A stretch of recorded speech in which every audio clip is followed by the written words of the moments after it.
Pois bem, e para falar de saúde preventiva, nós temos aqui no programa a nossa conexão, que é feita, evidentemente, com um convidado especial que vem lá direto do Complexo Hospitalar Central. Já está conectado conosco, está aqui no telão do nosso Band Cidade, o doutor William Ig.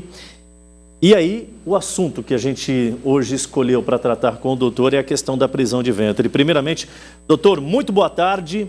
Explica para nós aí, a prisão de ventre está diretamente relacionada à questão do intestino preso, essas questões se conversam? Seja bem-vindo. Boa tarde, meu querido telespectador aí, TV Meridional. Esse é um tema, na verdade, muito comum nos nossos consultórios, no dia a dia de quem trabalha com a parte de saúde digestiva, né? A prisão de ventre, que normalmente é o intestino preso, né, é outra forma popular de se referir, né, que o nome técnico seria constipação, é um problema para muita gente, afeta principalmente as mulheres, né? E é um problema que a gente consegue contornar com algumas medidas, com alguns tipos de alimentos, enfim, com uma série de coisas que podem tornar a vida do paciente muito mais fácil.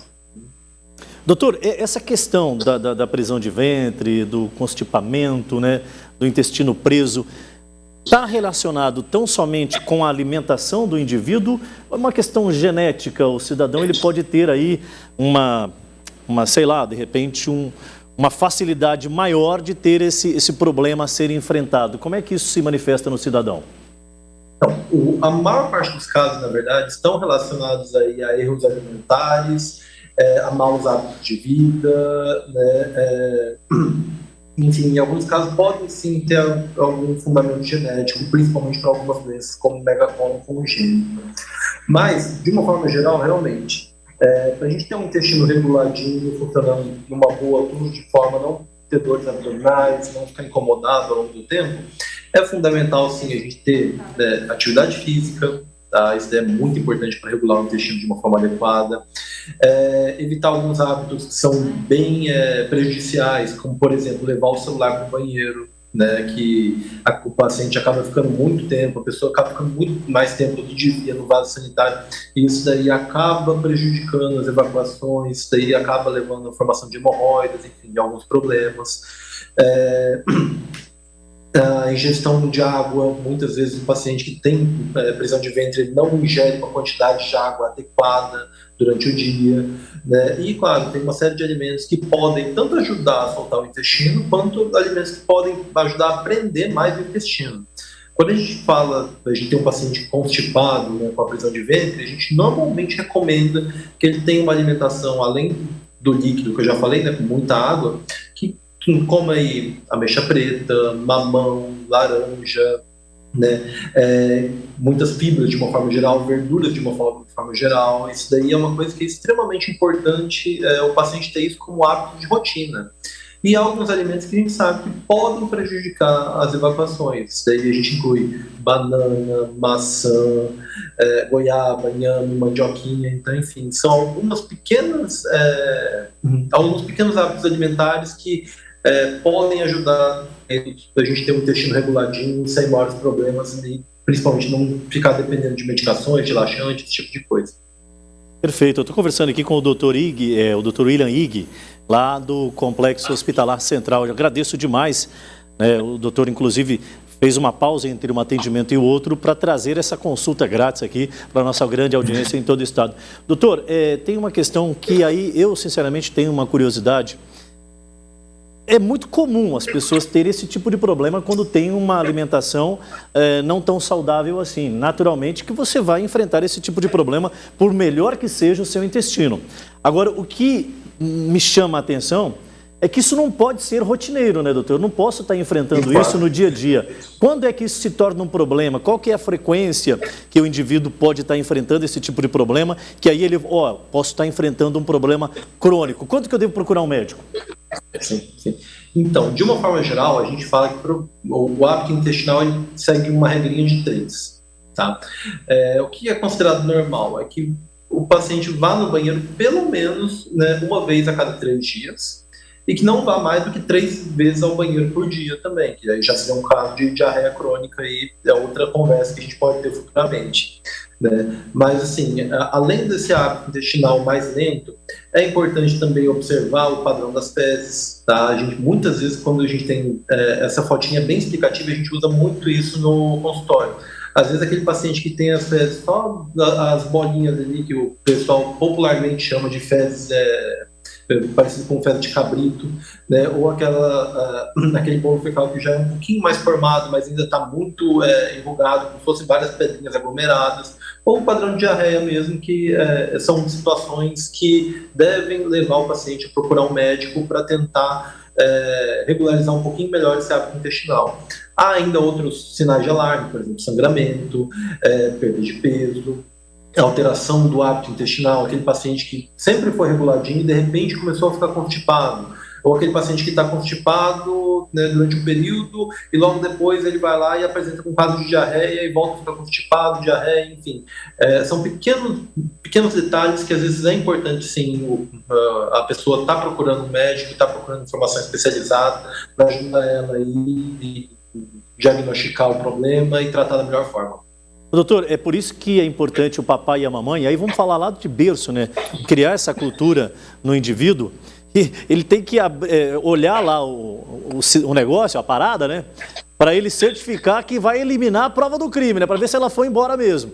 E aí, mais importante do que isso, é saber se está tudo bem, né? E aí vem essa regrinha que o senhor, inclusive, trouxe para nós de forma muito didática sobre a normalidade ou não das fezes do indivíduo. Agora, eu pergunto para o senhor uma outra questão. Qual é o grau mais crônico de um problema da prisão de ventre ou a constipação, o intestino preso? Isso pode acometer questões mais graves ainda, né? Sim, sim. Na verdade, uma das coisas que eu falei, por exemplo, a alteração do hábito intestinal, aquele paciente que sempre foi reguladinho, de repente ele não consegue ir no banheiro mais da forma como ele ia, tudo. Uma das coisas que a gente tem que ter certeza que esse paciente não tenha realmente é um câncer do intestino grosso, né? Então, assim, por isso que a gente fala que é importante, sim, estar buscando ajuda nesse tipo de situação, tá? A constipação, às vezes, também pode ser um indicativo de que outras doenças não estejam acometendo o paciente. Às vezes, o paciente está com um quadro de diabetes, que não foi diagnosticado por algum motivo, e que o intestino começa a não funcionar tão bem, porque é uma apresentação clínica do diabetes. Assim como é uma apresentação clínica do mau funcionamento da glândula tireoide, enfim. Então, é muito importante a gente nunca esquecer, na verdade, que o nosso corpo inteiro está interligado. E que o mau funcionamento de um órgão deve sim ligar um sinal de alerta, né, para procurar um médico, que aí é importantíssimo que o profissional tenha essa cabeça aberta e pense em todas as possibilidades, não só naquela relacionada à sua especialidade. Muito bem. O doutor William Ig, qual a especialidade do senhor, doutor? Eu sou especialista, na verdade, em endoscopia. Eu tive uma formação específica para os exames de endoscopia, né? Faço minhas consultas aqui também, tudo, e hoje, felizmente, tenho feito uma série de procedimentos de alta complexidade em endoscopia e que tem ajudado muita gente aqui, até de forma bastante pioneira. E para mim é uma satisfação estar aqui. Doutor, hoje tem algum dado específico de a cada 10, quantas pessoas têm enfrentado esse tipo de problema que a gente está abordando aqui no programa hoje? Ou ainda não há nada científico falando sobre esse ponto aí? Porque é muito incomum as pessoas procurarem logo no primeiro momento quando enfrentam problemas de prisão de ventre e também essa constipação, né? Sim. Na verdade, isso daí enfrenta até uma questão cultural.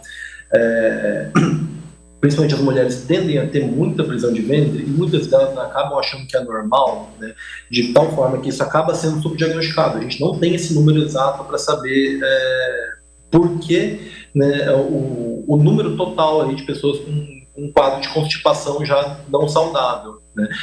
Eu falo muito da questão das mulheres porque realmente desde pequena a menina é ensinada a não usar determinado tipo de banheiro, só usar o banheiro de casa, tudo, né? E desde muito pequena ela já aprende a segurar muito as evacuações, tem uma relação também com os hormônios, né, femininos, tudo, que também podem levar a um quadro de constipação.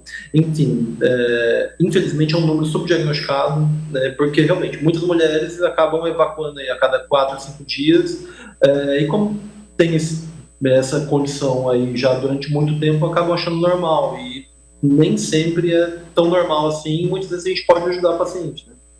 Perfeito, doutor William Ig, direto lá do Complexo Hospitalar Central. Inclusive um modelo aqui no estado de Rondônia e referência para o Brasil inteiro em termos de infraestrutura, de tecnologia e de qualificação dos seus profissionais. Grande abraço e obrigado pela participação conosco, doutor. Bom, obrigado, até mais. Até mais. Hoje o assunto aqui, ó, falando sobre saúde, é prisão de ventre. Aí o James falou assim, ô Norato, tem até um dito popular que fala, né? Não pode negar um pum para um amigo, mas também precisa ser mal educado, cara. Vai pro seu cantinho reservado lá, tá, Netão? O pessoal do Switch tá reclamando aí, viu, meu amigo? Que é isso? É sempre bom falar de saúde aqui.